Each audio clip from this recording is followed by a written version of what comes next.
والله غير شعور ما نقدرش نوصفه لك. راني فرحانه بزاف بزاف بهذا لا ميداي، بهذا التتويج وهذا لا ميداي وهذا الجائزه والكاس.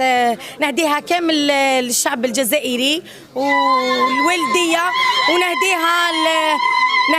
نهديها لبابا ربي يرحمه، باسكو هو اللي كان واقف معايا بزاف بزاف. تمنيت لو كان معايا في هذه اللحظه، تمنيت.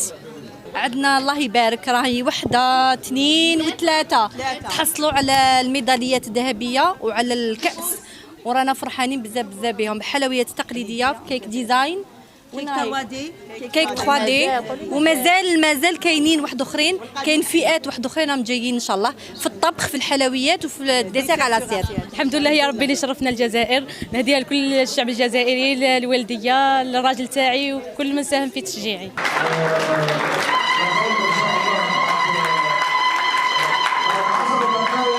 نقول لكم مبروك علينا، مبروك على الجزائريين.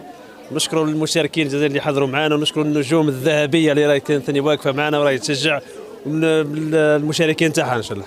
الحمد لله ربي وفقنا وتحصلنا على عدة ميداليات ذهبية و3 كؤوس في طروادي والكيك ديزاين والجاتو تراديسيونيل، ونهديها للشعب الجزائر كل. والحمد لله رفعنا راس الجزائر، وان شاء الله العقوبة لي زوتر كاتيجوري. احنا كلجنة تحكيم مثلنا الجزائر لأول مرة في التحكيم، رانا فرحانين بزاف بهذه النتيجة، نتيجة مبهرة. شرفنا الجزائر، ان شاء الله الحلويات التقليدية تاعنا تلحق للعالمية ان شاء الله يا رب العالمين. 1 2 3 فيفا الجيري.